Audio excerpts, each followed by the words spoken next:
video.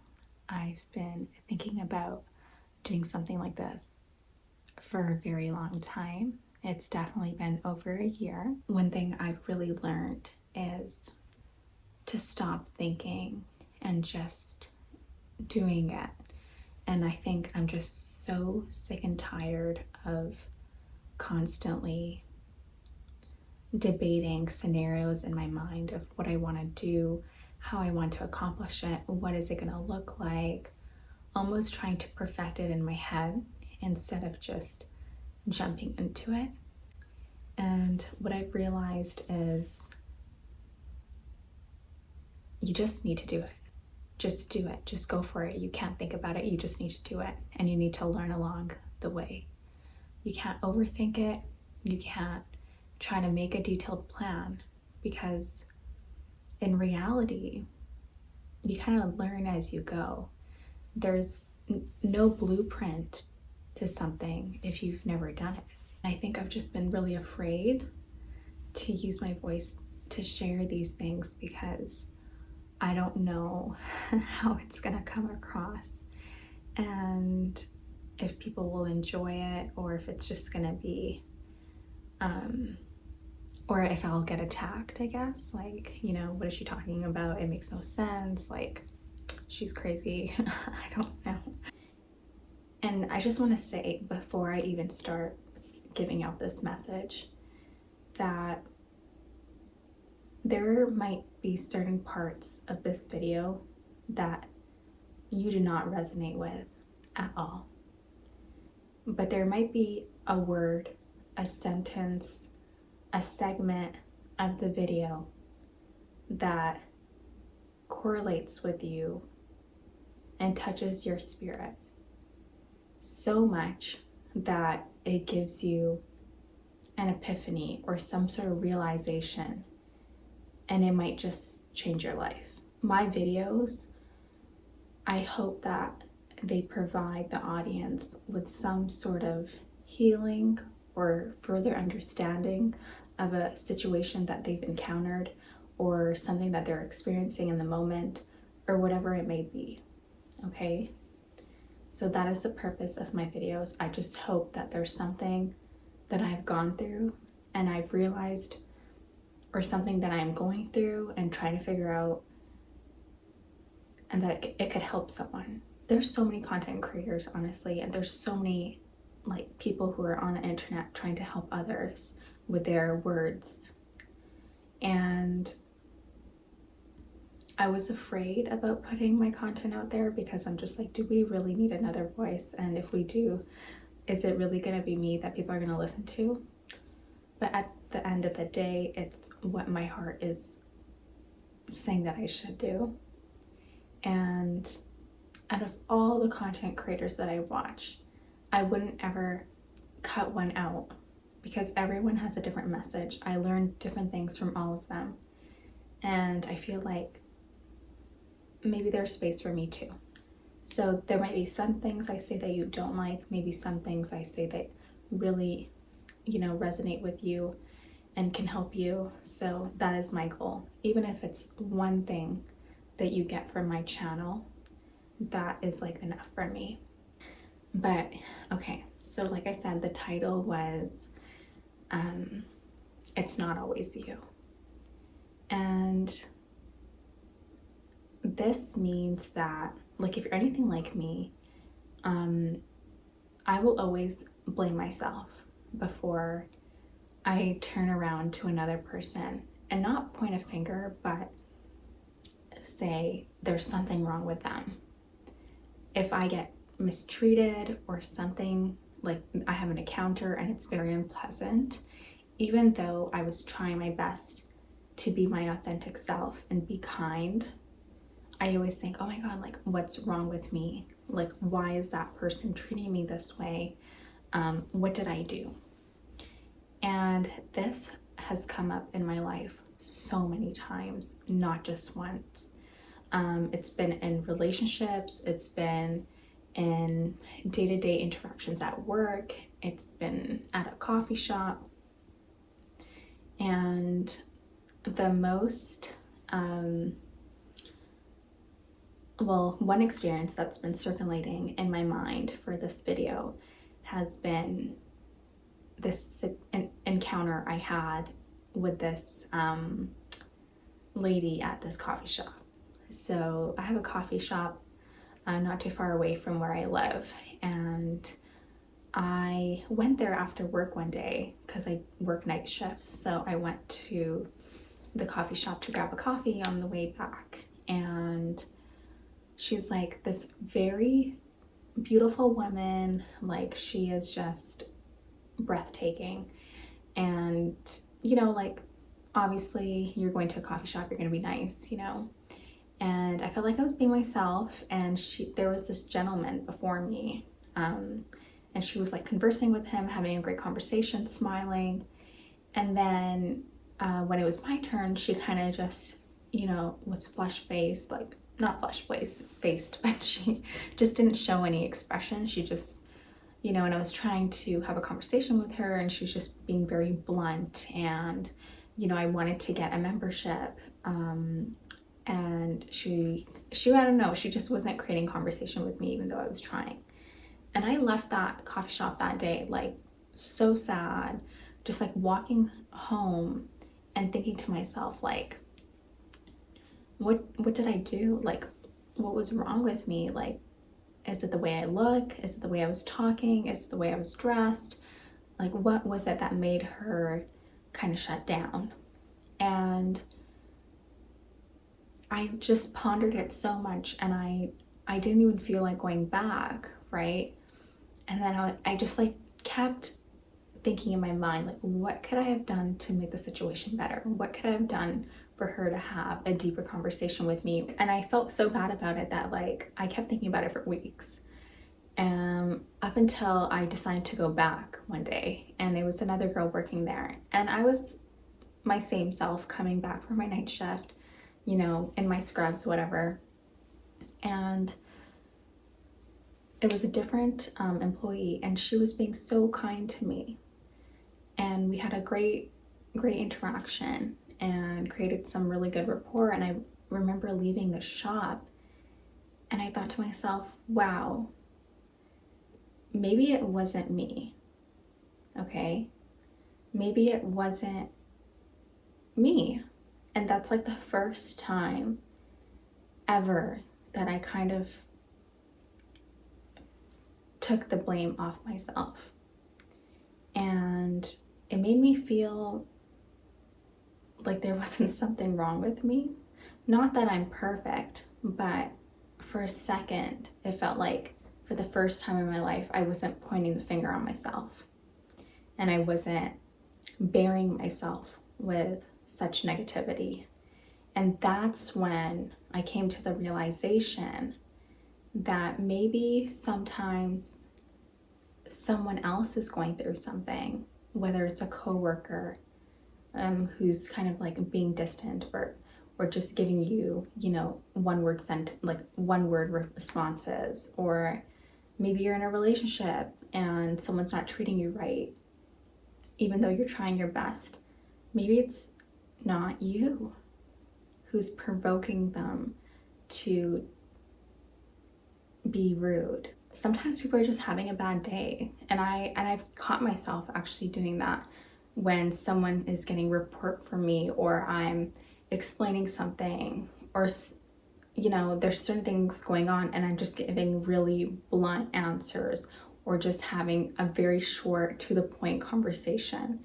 And maybe the other person feels like, hey, like, what did I do? Like, why is she upset with me? Like, did I make her angry? Like, what did I do? And they go home and think about it for weeks. But in reality, it's just because I'm thinking about something else, or I'm really stressed because I have a large to-do list, or something happened at home and I'm just thinking about that, And so I think it's really important to give yourself some grace and allow yourself to not be so burdened by interactions that you deal with on a day-to-day basis. It's good to be self-reflective. I definitely do that quite a bit, but don't do it to the point where you're holding on to something that happened during your day for weeks on end, trying to solve it like in a Rubik's Cube in your mind, okay?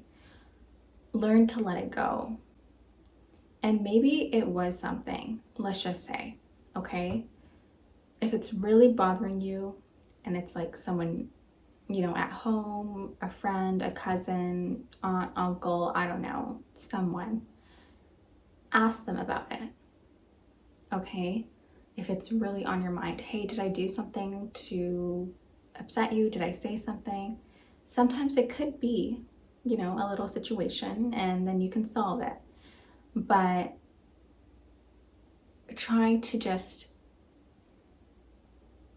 not overanalyze everything. I do that quite a bit as well. So another important part of this message is also not to care about what everyone thinks about you, okay?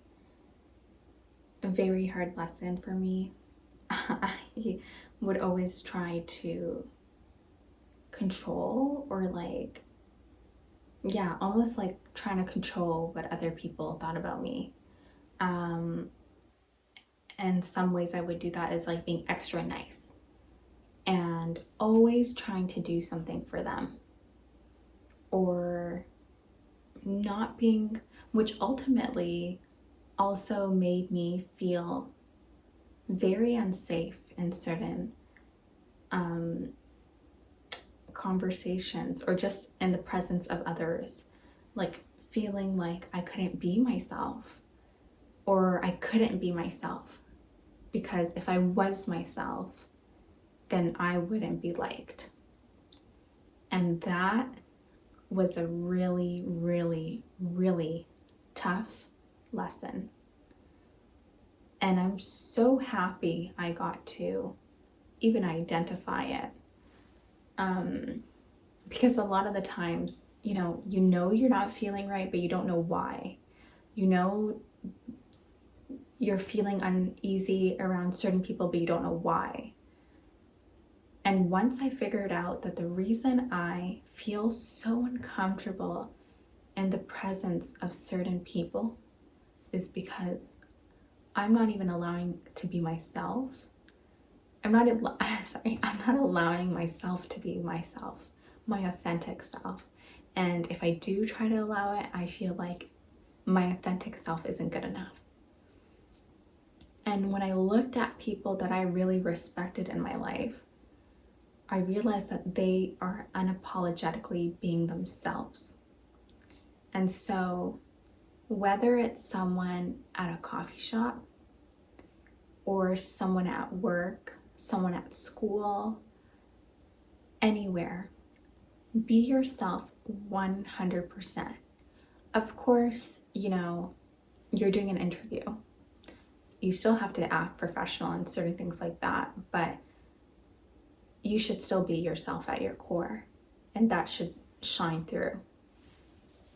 Don't try to change who you are because you think that will make other people accept you more. This is also like a part of another video I wanted to do, but I will touch up on it because it has come up now in my mind. But what you like and what you dislike is what makes you unique, okay? So just because you're with a group of people and that group of people, let's just say, hate matcha green tea and you love matcha, that does not mean that you are less than at all. They can sit there and order 10, I don't know, I was gonna say blueberry tea. They can order like their hazelnut, grande, toffee, I don't know, caramel macchiatos, whatever. But if you want your matcha green tea, you sit there and you order your matcha green tea. Okay? There is nothing wrong with that. And I think sometimes we get so embarrassed about what our likes and dislikes are because they differ from someone else, that we change what we like. And I think that kind of interferes with who we're supposed to connect with. And I feel like I've blocked a lot of connections actually in my life by being someone I wasn't. I was being someone I thought they wanted me to be, someone I thought that, they would appreciate more. And when I ended up sharing, like, this is my desire, or, I actually don't like this, I like this, and, just trying to please the other person, it ended up not working out or the connection just didn't thrive because my answers didn't resonate with them at all. So it put like a block there. And when they shared their likes, dislikes, whatever we're talking about, and it actually related to what I truly believe, and I felt that deep down, but on the surface it doesn't appear like that because I made my opinions something else that don't even mean anything to me because I thought that's what they wanted to hear. So don't do that. Be yourself. What I will say is always be self-reflective. I will never not be an advocate for self-reflection. I think it's very important. It's vital. I think anytime you go out, you meet someone new, you're meeting friends, you're meeting, potential partners, you're meeting potential business partners, like, you always want to reflect on the conversation. And don't be hard on yourself. Do not be hard on yourself. This comes with a lot of healing. I used to beat myself up about interactions I've had and the way I didn't like the way I spoke, my tone of voice, the way I laughed, like very self-critical. And those are things you work on. You have to be kind to yourself. You have to use positive self-talk. You have to cut out the negativity,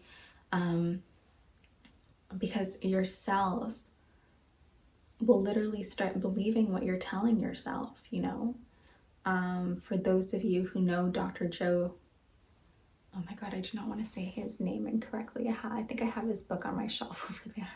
I'm trying to look at it so I don't mispronounce it, but I think it's Dr. Joe Dispenza. And he talks about how our cells react to what we say to ourselves, and that's proven with the plants. I don't know if you guys have heard about the plant theory. You have one plant that you speak negatively to and it ends up dying, and it's not thriving. And then you have the other plant which you speak life into, you speak positive affirmations into, and you see it bloom beautifully, and it's growing, So that's like ourselves. We have to be kind to ourselves, and sometimes it can be really hard, but the test is, how do you treat yourself when you're going through something that's very difficult? It's easy to speak life into yourself when everything around you seems to be going well, but the universe or God will test you when life is the hardest, and that's when it wants you to implement everything that you've been doing when life has been going well. So obviously it's easier said than done. We all go through things. Sometimes you're having a rough day, a rough week, a rough month, a rough year. It's not easy, but it's important to train yourself. And what better way to train yourself than to do it when you're going through something really good? Because then you kind of create that momentum and it keeps going, right? So it's really beautiful to actually watch. Of course, it's really hard to do the work. You have to read a lot. If journaling works for you, you have to do that. Sometimes what I like to do is just type it out on my phone if I feel a certain way and I realize something or dealing with something and I don't feel like physically writing it out, because I feel like I use a lot of pressure when I write and it creates a lot of pain in my hands. So I tend to type it out, and that'll help me realize a lot. And just reading self-help books can really help tap into a place in your mind that you've never discovered. Certain things in your soul and your spirit and your body on your healing journey, it kind of exposes certain parts that you didn't even know were there. It's like, I don't know if you've ever done a study group, but when you're studying in a group and you're sharing your perspective and then someone shares their perspective on the same topic, you kind of realize, hey, wow, I never even thought about it that way, right? And it really can allow you to expand your mind and create this well-roundedness in your healing journey. And so you're able to kind of just open up and heal in those parts. This video, I really just wanted to get at least one out there to kind of get a feel of things, and I will get better over time. So this is just like the first time I'm giving it a shot. I need to stop saying My mom was like watching my video and she's like, what's So I will try to stop with the with the so's and the likes. So I hope to see you guys next time. I love you guys so much, and I really hope this video at least reaches one person, helps one person out, and it's not too slow or boring. Try to get through the message. I really hope you can hear the whole thing and get something out of it. That would be great. Yeah, I love you guys so much. Bye.